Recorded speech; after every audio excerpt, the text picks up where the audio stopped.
اس کے بعد طویل سفر اور اب ہم یہاں بیٹھے ہیں۔ صفدر نے مسکراتے ہوئے کہا، جب چیف نے تمہیں اس قابل نہیں سمجھا کہ کچھ بتائے تو میں بیچارہ کس کتار میں شمار ہوتا ہوں؟ عمران نے منہ بناتے ہوئے کہا، کیا مطلب؟ کیا تمہیں بھی معلوم نہیں کہ ہم یہاں کس لیے آئے ہیں؟ جولیا نے چونک کر کہا، بس اتنا پتا ہے کہ برن میں شخصی آزادی کچھ ضرورت سے زیادہ ہے، اس لیے یہاں شادی کے لیے کوئی لمبی چوڑی تقریبات نہیں کرنی پڑتی ہیں۔ بس کسی اخبار میں ایک چھوٹا سا اشتہار دے دیا جاتا ہے کہ فلاں بن فلاں میاں بیوی بن چکے ہیں، اس لیے آئندہ میاں بیوی سمجھا جائے۔ اللہ اللہ اور خیر صلاح۔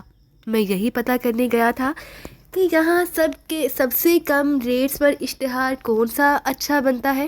عمران نے مسکراتے ہوئے جواب دیا اور تنویر کے ہونٹ بے اختیار بھیج گئے، جبکہ صفدر اسی طرح مسکرا رہا تھا اور جولیا کے چہرے پر بھی عجیب سے تاثرات تھے، غصہ اور مسرت کے ملے جلے تاثرات۔ پھر پتہ چلا؟ جولیا نے ہونٹ چباتے ہوئے پوچھا۔ ہاں، لیکن اس اخبار کی ایک شرط بڑی ٹیڑھی ہے کہ اگر دلہن خوبصورت ہوگی تو ریٹس زیادہ ہوں گے، اور اگر قبول صورت ہوگی تو ریٹس بے حد کم ہوں گے، اور اگر بدصورت ہوگی تو وہ نہ صرف مفت اشتہار چھاپیں گے بلکہ دلہا کا فوٹو بھی ساتھ چھاپ دیں گے تاکہ دوسروں کو عبرت حاصل ہو سکے۔ اس لیے اب نہ صرف اشتہار مفت چھپ جائے گا بلکہ فوٹو بھی چھپ جائیں گے۔ عمران نے مسکراتے ہوئے کہا، یو شٹ اپ نانسنس، میں تمہاری زبان کھینچ لوں گی اگر آئندہ تم نے بکواس کی۔ جولیا غصے سے پھٹ پڑی۔ ارے تمہیں کیوں غصہ آنے لگ گیا؟ تمہارے لیے تو اشتہار چھپوایا ہی نہیں جا سکتا۔ وہ اتنا ریٹ مانگ لیں گے کہ کوئی لاڈ ہی اپنی جائیداد بیچ کر بھی نہ دے سکے گا۔ میں تو تنویر کے فوٹو کی بات کر رہا ہوں، دیکھو کیسا خوبصورت منہ بنا رکھا ہے۔ عمران نے جلدی سے کہا اور جولیا کا چہرہ بے اختیار کھل اٹھا۔ اگر مس جولیا کہیں تو میں سب سے مہنگے اخبار میں پورے صفحے کا اشتہار چھپوا دوں۔ تنویر نے بڑے حسرت بھرے لہجے میں جولیا کی طرف دیکھتے ہوئے کہا، میں کیوں کہوں؟ تم چاہے 10 اخباروں میں اپنا اشتہار چھپواتے پھرو، میرا کیا تعلق؟ جولیا نے یکلحظ چمک کر جواب دیا اور تنویر نے ایک بار پھر ہونٹ بھینچ لیے۔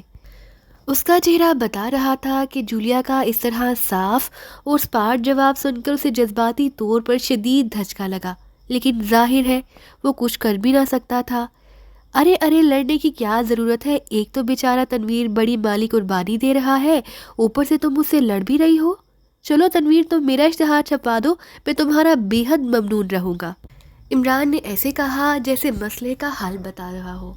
تمہارا تو میں پاگلوں والے صفحے پر فوٹو چھپواؤں گا، احمقوں والے صفحے پر، تنویر نے انتہائی جھلائے ہوئے لہجے میں کہا۔ اس کا چہرہ جھلاہٹ کی وجہ سے ٹماٹر کی طرح سرخ ہو گیا تھا، اس لیے جو اس کے منہ میں آیا اس نے کہہ دیا، واہ، ایک نہ شد، میرا مطلب ہے یک نہ شد دو شد۔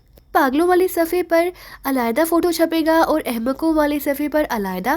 ویری گڈ، پھر تو امیر ترین بیواؤں کی لائن لگ جائے گی شادی کے لیے، کیونکہ امیر بیوائیں ایسے ہی شوہروں کی تلاش میں ہوتی ہیں جو پاگل بھی ہوں اور احمق بھی۔ اس طرح وہ بیچارہ ان سے پاگل پن کی حد تک محبت بھی کرتا ہے اور حماقت کی وجہ سے ان کی جائیداد کا تحفظ بھی یہ سوچ کر کرتا رہتا ہے کہ بیوی کی جائیداد شوہر کی ہوتی ہے۔ یہ تو اسے اس وقت پتہ چلتا ہے جب بیوہ صاحبہ انجہانی ہو جاتی ہے اور وصیت میں شوہر کو جائیداد ملنے کی بجائے بیوہ صاحبہ اسے اپنا کتا پالنے کے لیے دے جاتی ہے۔ عمران نے زبان ایک بار پھر رواں ہو گئی۔ ہاں، تو تم کسی امیر بیوہ سے شادی کے خواہش مند ہو؟ کیوں؟ جولیا نے انتہائی غصیلے لہجے میں کہا، اس کی آنکھیں شعلے برسا رہی تھی۔ کون، میں؟ ارے مجھ سے کون کرتا ہے شادی؟ امیر بیوہ تو ایک طرف رہی، کوئی غریب لڑکی بھی میری طرف آنکھ اٹھا کر بھی نہیں دیکھتی۔ میں تو تنویر کی بات کر رہا ہوں جس کے 2 فوٹو چھپیں گے، عمران نے جلدی سے کہا اور جولیا کا آگ برساتا ہوا چہرہ یکلحظ مسکراہٹ میں ڈھل گیا۔ تم میرے متعلق کوئی بکواس نہ کیا کرو ورنہ میں کسی روز تمہیں گولی مار دوں گا، سمجھے؟ تنویر نے انتہائی غصیلے لہجے میں کہا اور اٹھ کر تیز قدم اٹھاتا دروازے کی طرف بڑھ گیا۔ تنویر، بیٹھو، تم ہاں غصہ کھا جاتے ہو، عمران صاحب صرف تمہیں چھیڑنے کے لیے ایسی باتیں کرتے ہیں۔ صفدر نے جلدی سے اٹھ کر تنویر کا بازو پکڑتے ہوئے کہا، بس اسے کہہ دو کہ یہ میرے متعلق کوئی لفظ زبان سے نہ نکالا کرے ورنہ میں واقعی اسے گولی مار دوں گا۔ تنویر نے اسی طرح جھلائے ہوئے لہجے میں کہا۔ سن لیا تم نے صفدر کیا کہہ رہا ہے؟ اب تو یقین آ گیا کہ میں تمہاری نہیں تنویر کے فوٹو کی بات کر رہا تھا۔ عمران نے بڑے پراسرار سے انداز میں جولیا کی طرف جھک کر سرگوشی کرتے ہوئے کہا۔ کیا مطلب؟ صفدر کی اس بات سے فوٹو کا کیا مطلب؟ جولیا نے حیران ہو کر پوچھا۔ ارے چھیڑنے کی بات سے بھی نہیں سمجھی، چھیڑا کیسے جاتا ہے؟ ویسے شاید تنویر کے ماں باپ نے سوچ سمجھ کر اس کا نام رکھا تھا کہ چلو نام بدلنے کی تکلیف نہ کرنی پڑے گی۔ عورتوں کے نام بھی تنویر ہوتے ہیں، تنویر جہاں، تنویر بیگم وغیرہ وغیرہ، عمران نے جواب دیا تو اس بار جولیا کہا مار کر ہنس پڑی۔ اب وضاحت کے بعد شاید اسے سمجھ آئی تھی کہ عمران کی بات کا مطلب کیا تھا۔ تم پھر بکواس کر رہے ہو؟ تنویر کا غصہ لمحہ با لمحہ بڑھتا جا رہا تھا۔ تنویر؟ ہم غصہ دکھانے کی کیا ضرورت ہے؟ مذاق کو برداشت کرنا سیکھو، جولیا نے منہ بناتے ہوئے کہا۔ یہ مذاق ہے؟ تم اسے مذاق کہہ رہی ہو؟ یہ میری توہین کر رہا ہے اور تم اسے مذاق کہہ رہی ہو؟ تنویر غصے کی شدت سے چیخ کر بولا، لیکن اس سے پہلے کہ کوئی اس کی بات کا جواب دیتا، یکلخت میز پر پڑے ہوئے ٹیلی فون کی گھنٹی بج اٹھی اور وہ سب چونک کر فون کی طرف دیکھنے لگے۔ ظاہر ہے یہاں تو کوئی انہیں جانتا تک نہ تھا، پھر فون کس کا آ سکتا ہے، مگر عمران نے بڑے اطمینان سے ہاتھ بڑھا کر ریسیور اٹھا لیا۔ یس مائیکل اسپیکنگ، عمران نے خالصتاً ایگریمنٹ لہجے میں کہا۔ مسٹر مائیکل، میں اینتھنی بول رہا ہوں، آپ کے لیے میرے پاس ایک بڑی بری خبر موجود ہے۔ آپ کے دوست ایک بہت بڑی تنظیم کے قبضے میں ہے، میری بڑی جدوجہد کے بعد یہ معلومات حاصل کی ہے۔ دوسری طرف سے ایک نامانوس سی آواز سنائی دی۔ اوکے، میں خود آپ کے پاس آ رہا ہوں، عمران نے کہا اور ریسیور رکھ دیا۔ چلو جلدی کرو، ہمیں فوراً اس اینتھنی کے پاس پہنچنا ہے، عمران نے ریسیور رکھ کر اٹھتے ہوئے کہا اور اپنے ساتھیوں سے، اور وہ سب ایک جھٹکے سے اٹھ کر کھڑے ہو گئے۔ کچھ بتاؤ تو صحیح، جولیا نے کہا۔ وہاں جا کر بتاؤں گا، جلدی کرو، یہ ایک ایک لمحہ قیمتی ہے، عمران نے تیز لہجے میں کہا اور دروازہ کھول کر باہر نکل آیا۔ تھوڑی دیر بعد وہ سب ایک ٹیکسی میں بیٹھے بند کی سڑکوں پر آگے بڑھے چلے جا رہے تھے۔ عمران نے ٹیکسی ڈرائیور کو سیکاکائی پلازا چلنے کے لیے کہا۔ تھوڑی دیر بعد ٹیکسی ایک 10 منزلہ عمارت کے سامنے جا کر رک گئی۔ عمران نے کرایہ ادا کیا اور پھر تیزی سے عمارت کی طرف بڑھ گیا۔ یہ ایک رہائشی پلازا تھا، لفٹ نے انہیں 8ویں منزل پر پہنچا دیا اور چند لمحوں بعد وہ ایک کمرے میں موجود تھے۔ کمرے میں ایک ادھیڑ عمر معذور آدمی پہیوں والی کرسی پر بیٹھا ہوا تھا۔ اس کی دونوں ٹانگیں کولہے کے قریب سے کٹی ہوئی تھیں اور اس نے ان پر کپڑا ڈال رکھا تھا۔ ہاں مسٹر اینتھنی، اب تفصیل سے بتائیے، عمران نے اس معذور شخص سے مخاطب ہو کر کہا۔ دیکھو مسٹر مائیکل، مجھے بہت زیادہ جدوجہد کرنی پڑی ہے اس خبر کو حاصل کرنے کے لیے، اور اخراجات بھی کافی ہو گئے ہیں۔ ویسے میں معاہدے کا پابند ہوں، اس لیے میں اسی معاوضے میں تمہیں سب کچھ بتا دیتا ہوں، معذور آدمی نے ہونٹ چباتے ہوئے کہا۔ معاوضے کی فکر نہ کرو اینتھنی، بس تم مجھے تفصیل بتا دو، عمران نے سر ہلاتے ہوئے کہا، اور کوٹ کی اندرونی جیب سے اس نے بڑی مالیت کے نوٹوں کی ایک گڈی نکال کر اس معذور آدمی کی گود میں پھینک دی۔ اور شکریہ، تم واقعی اچھے آدمی ہو، میں اب تمہاری مدد بھی کروں گا۔ سنو، تمہارا دوست جس کا نام ٹائیگر ہے، آئس لینڈ ہوٹل سے نکلا اور ٹیکسی میں بیٹھ کر وہ بلیو مون بار گیا۔ میرے آدمیوں نے اس ٹیکسی ڈرائیور کو ڈھونڈ نکالا تھا۔ بلیو مون بار کے مین گیٹ پر اس کا جھگڑا یہاں کے ایک بڑے بدماش جیری سے ہوا اور اس نے انتہائی حیرت انگیز طور پر اس جیری کو شکست دے دی۔ اس لمحے جیری کا باس اور یہاں کا سب سے خطرناک آدمی ناڈرن کلب سے باہر جانے لگا۔ جھگڑا اس وقت تقریباً ختم ہو چکا تھا۔ جیری نے ناڈرن کو فریاد کی تو ناڈرن نے اپنی طبیعت کے مطابق جیری کو گولی مار دی، اور پھر اس نے تمہارے دوست ٹائیگر کی جیداری اور لڑائی کے فن میں مہارت سے متاثر ہو کر اسے مہمان بنا لیا۔ کلب کے نیچے بنے ہوئے اپنے خاص دفتر میں بھی لے گیا جو اس کے خفیہ جوے خانے کے قریب ہے۔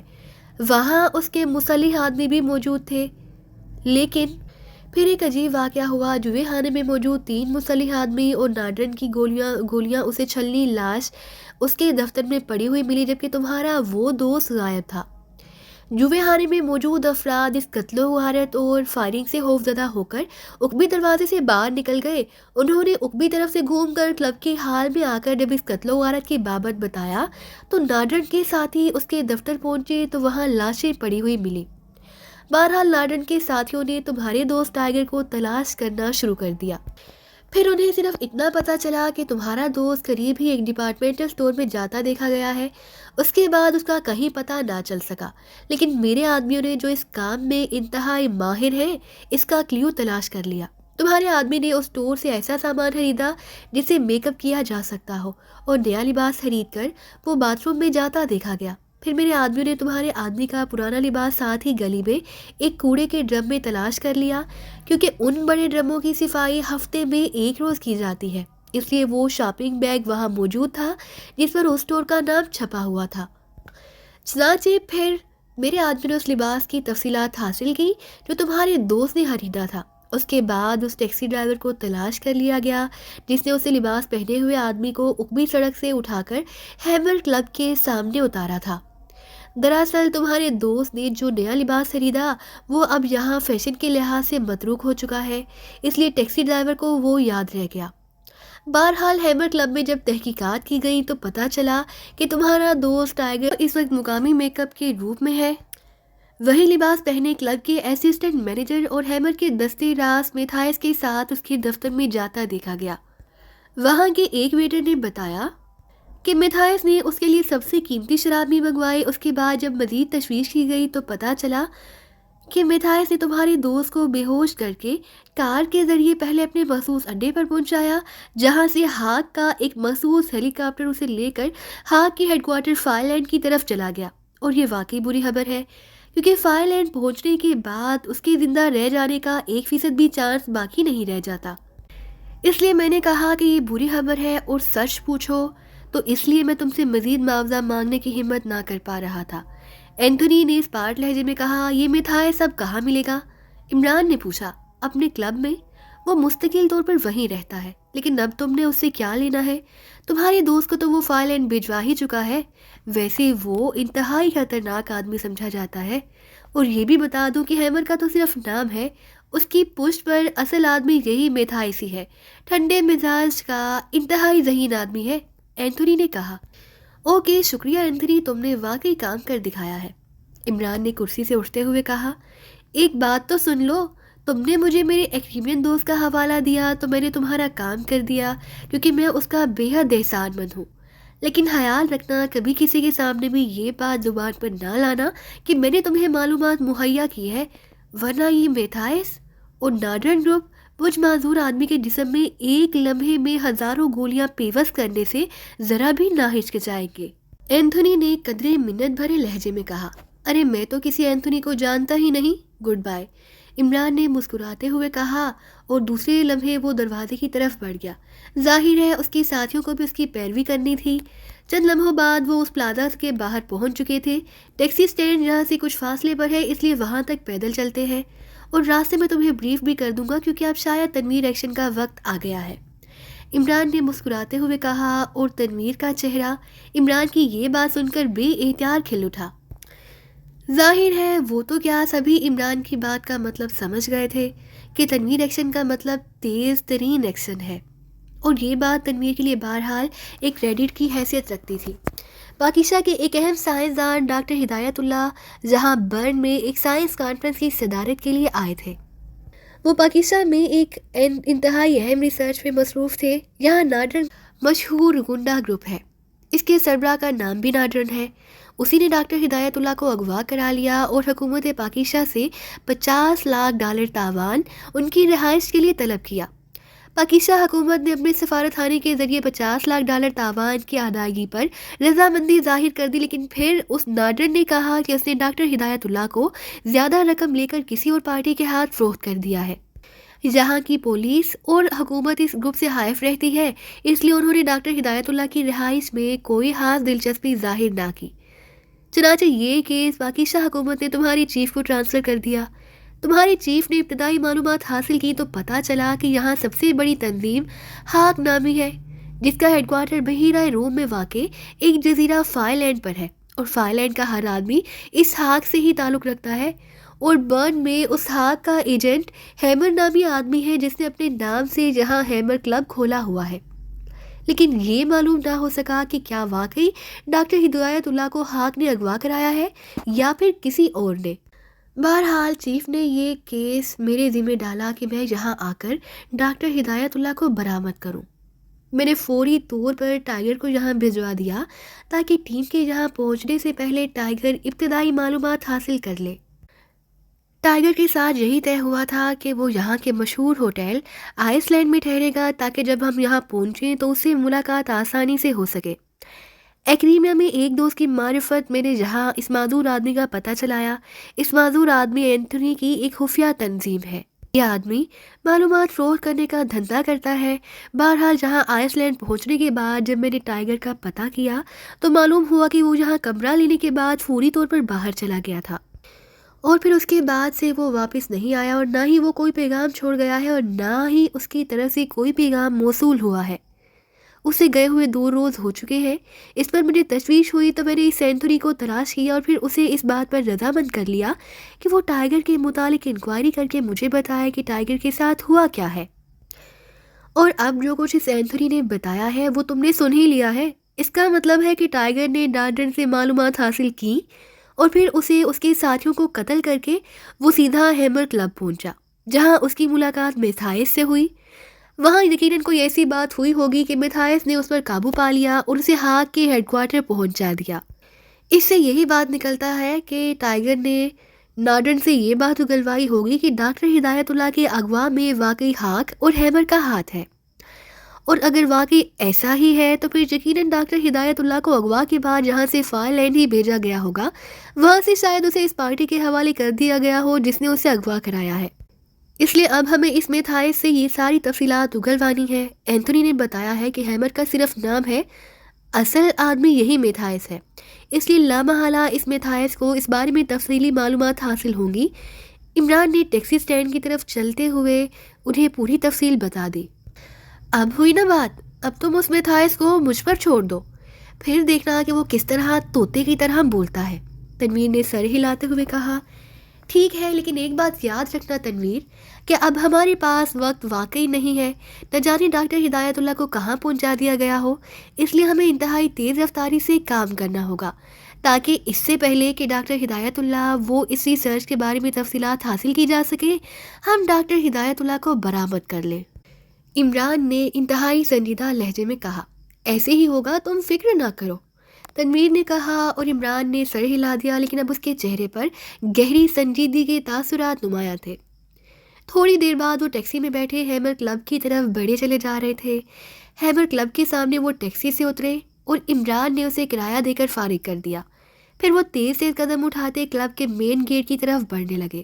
میتھائس تک پہنچنے تک تم خاموش رہو گے تنویر، ورنہ اگر میتھائس ہاتھ سے نکل گیا تو ہمارا حادثہ وقت ضائع ہو جائے گا۔ عمران نے تنویر سے کہا اور تنویر نے اسبات میں سر ہلا دیا۔ کلب میں اس وقت خاصا رش تھا، لیکن کلب میں موجود افراد جن میں عورتیں بھی تھیں اور مرد بھی، سبھی انتہائی اعلیٰ طبقے سے تعلق رکھتے تھے۔ ایک طرف کاؤنٹر تھا جس کے پیچھے 2 نوجوان اور خوبصورت لڑکیاں کھڑی ہوئی ویٹروں کو شراب وغیرہ دینے میں مصروف تھیں۔ عمران اپنے ساتھیوں سمیت کاؤنٹر کی طرف بڑھ گیا۔ یس سر، فرمائیے، ایک لڑکی نے عمران اور اس کے ساتھیوں سے مخاطب ہو کر کہا۔ مسٹر میتھائس سے کہیے کہ ایکریمیا سے مائیکل اور اس کے ساتھی آئے ہیں۔ وہ ہمیں نہیں جانتے، لیکن ہمیں ایکریمیا کے رائل گروپ نے ان کی ٹپ دی ہے۔ ہم ایک خاص معاملے میں ان سے بات کرنا چاہتے ہیں۔ عمران نے انتہائی سنجیدہ لہجے میں کاؤنٹر گرل سے مخاطب ہو کر کہا۔ یس سر، لڑکی نے کہا اور کاؤنٹر کے نیچے ہاتھ ڈال کر اس نے ایک ریسیور نکالا اور اسے کان سے لگا لیا۔ روبی بول رہی ہوں سر، کاؤنٹر سے 3 ایکریمین مرد اور ایک خاتون جہاں موجود ہے، ان کے لیڈر کا نام مائیکل ہے، وہ آپ سے ملنا چاہتے ہیں۔ انہوں نے ایکریمیا کے رائل گروپ کا حوالہ دیا ہے، لڑکی نے انتہائی مودبانہ لہجے میں کہا۔ یس سر، لڑکی نے کہا اور ریسیور عمران کی اور بڑھا دیا۔ خود بات کر لیں، لڑکی نے ریسیور عمران کی اور بڑھاتے ہوئے کہا۔ ہیلو، میں مائیکل بول رہا ہوں، میں اور میرے ساتھی آپ سے ایک اہم سودے کے سلسلے میں ملنا چاہتے ہیں۔ رائل گروپ کے آرنلڈ بینی نے آپ کی ٹپ بھی دی ہے اور مخصوص کارڈ بھی، عمران نے خالصتاً ایکریمی لہجے میں کہا۔ اوکے، آپ فون روبی کو دے دیجئے، دوسری طرف سے کہا گیا اور عمران نے ریسیور ایک بار پھر لڑکی کی اور بڑھا دیا۔ یس سر، لڑکی نے مودبانہ لہجے میں کہا اور پھر دوسری طرف سے بات سن کر اس نے ایک بار پھر یس سر کہا اور ریسیور واپس کاؤنٹر کے نیچے رکھ کر وہ عمران سے مخاطب ہوئی۔ آپ پلیز اپنے کاغذات مجھے دے دیجئے، لڑکی نے کہا۔ کاغذات؟ وہ کیوں؟ عمران نے چونک کر کہا۔ باس کا حکم ہے کہ آپ کے کاغذات کی چیکنگ کرائی جائے، کیونکہ باس کسی اجنبی آدمی سے بغیر پوری تحقیق کیے نہیں ملا کرتے۔ لڑکی نے اسپاٹ لہجے میں جواب دیا تو عمران اس طرح ہونٹ بھینچے جیسے اسے اس سمجھ سے شدید ذہنی کوفت ہو رہی ہو، لیکن اس نے کوٹ کے اندرونی جیب سے ایک بڑا لفافہ نکال کر لڑکی کی اور بڑھا دیا۔ ٹونی، لڑکی نے ایک طرف کھڑے نوجوان سے مخاطب ہو کر کہا۔ یس مس، اس آدمی نے تیزی سے آگے بڑھتے ہوئے کہا۔